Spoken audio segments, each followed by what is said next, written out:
Hi, this is Dr. Gregory Sadler.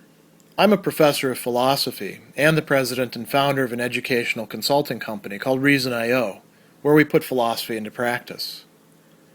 I've studied and taught philosophy for over 20 years, and I find that many people run into difficulties reading classic philosophical texts. Sometimes it's the way things are said or how the text is structured. But the concepts themselves are not always that complicated, and that's where I come in. To help students and lifelong learners, I've been producing longer lecture videos and posting them to YouTube. Many viewers say they find them useful. What you're currently watching is part of a new series of shorter videos, each of them focused on one core concept from an important philosophical text. I hope you find it useful as well. Book 1 of St. Augustine's Confessions begins with Augustine confessing that he's a bit confused about the nature and, we might say, the location of God. Where can God fit in? What can fit into God? Where could God be? And this is particularly pressing, given that in the very first chapter we have one of the most famous expressions of Augustine and in philosophy in general. He tells us that our heart is restless until it rests in you, Lord. And so what does it mean to rest in God? Is this something merely metaphorical? Well, we have to figure out where God can be and what God can be in order to have any possibility of answering this. And if we back up just a little bit in this very first chapter of Book 1, he tells God, because he's talking to God, man, this part of your creation wishes to praise you. You arouse the human being to take joy in praising you, for you have made us for yourself, and our heart is restless until it rests in you. And he says, Lord, grant me to know and to understand which is first to call upon you or to praise you, and also which is first to know you or to call upon you. You know, there's sort of an ordering question going on there. Calling upon, knowing, understanding. And Augustine is going to attempt to try to understand.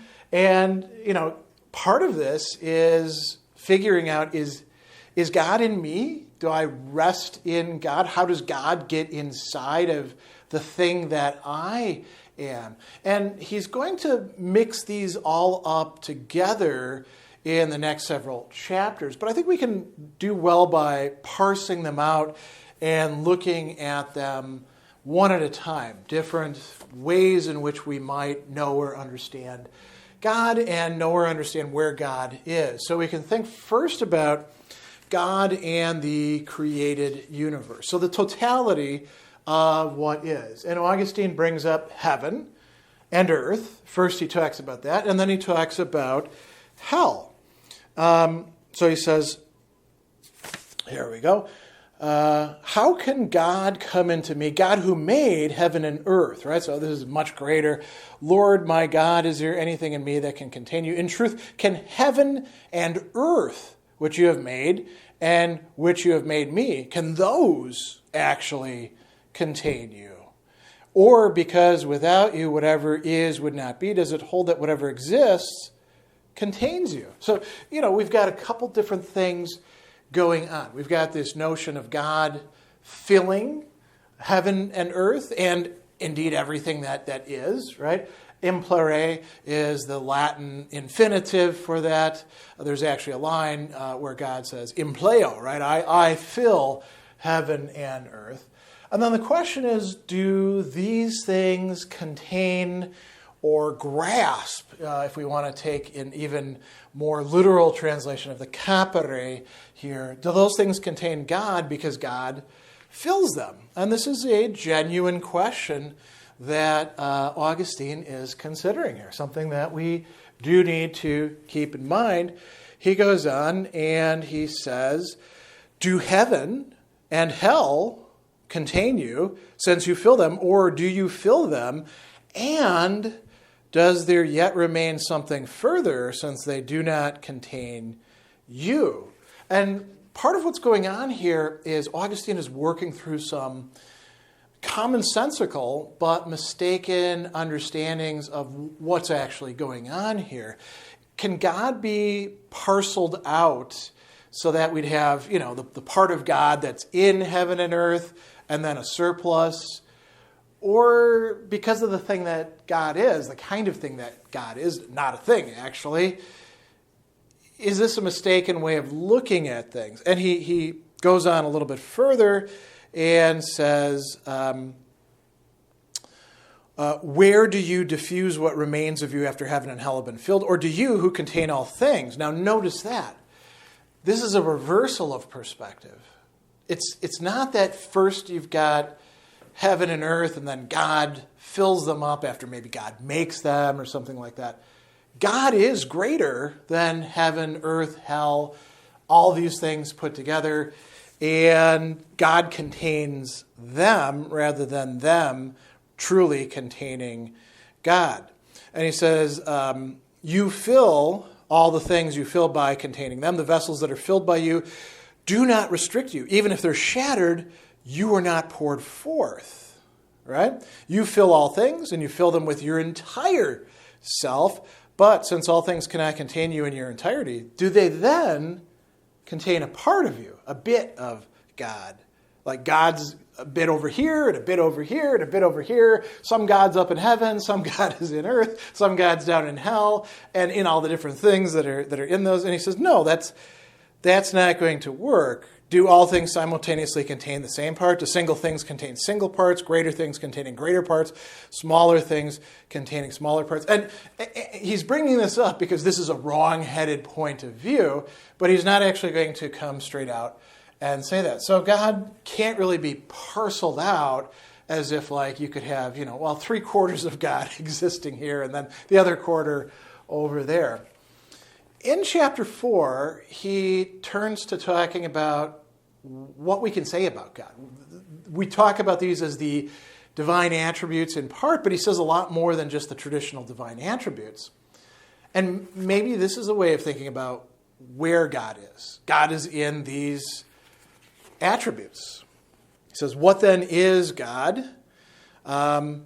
What I ask unless the Lord God, who is Lord, but the Lord, who is God, but our God. Now that's kind of vacuous. That doesn't tell you an awful lot. And so he launches into a whole bunch of mosts. Most high, most good, most mighty, most almighty, most merciful, most just, most hidden, most present, most beautiful, most strong, stable and incomprehensible, unchangeable, yet changing all things. Now notice that we are getting some what appear to be opposites here, some paradoxes. Most just and yet most merciful? Do these actually go together? This is, something that people had to think about quite a bit. And a lot of that continued on after Augustine. Unchangeable, yet changing all things. Never new, never old, yet renewing all things. Most hidden, most present. There's a lot of paradoxicality to this. I'm not going to go into every single epithet that he has here, but we should think about some of these. There's a long segment where he talks about all the different things that God is doing with the created beings. He says, gathering in yet needing nothing, supporting, fulfilling, and protecting things, creating, nourishing, and perfecting them, searching them out, although nothing is lacking in God. There's no other thing motivating God to do all these great things. It's just what God does. And then he said, here we get to the really paradoxical ones. You love, but are not inflamed with passion. You are jealous, yet free from care. You repent, but do not sorrow. You grow angry, but remain tranquil. You change your works, but do not change your plan. You take back what you find, though you never lost it. You are never in want, but you rejoice in gain. You are never covetous, yet you exact usury. And we could go on. And he says, what if we said, my God, my holy delight? What does any person say when they speak of you, right? We try to grasp God in all of these things that we can say about God, these ways we can conceptualize, understand God. Is that where God is? Now we get to talking about the human being himself. And we have a real quandary here. How can God enter into a human being? He says, when I call upon God, I call him into myself. What place is there in me where God can come? I mean, I'm a finite creature. I'm a little thing. I'm not heaven and earth. I'm just one tiny little thing in earth right now. Maybe I'll be in heaven. Maybe I'll be in hell, later on. How is God going to come inside of me?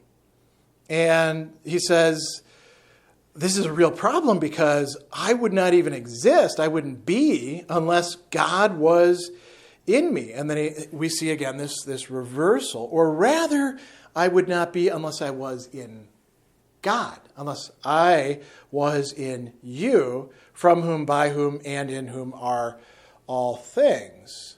And he says, to what place do I call you since I'm in you? This is a very interesting way to think about it, right? If God is in everything and God contains everything, and I'm one of those things in that everything, how am I going to get God in me? Right? Is God already in me in a trivial way? Well, that's not particularly helpful. What do I need to do? And here we see something that is going to be characteristic of Augustine's thought in general, and you could say Christian thought in general.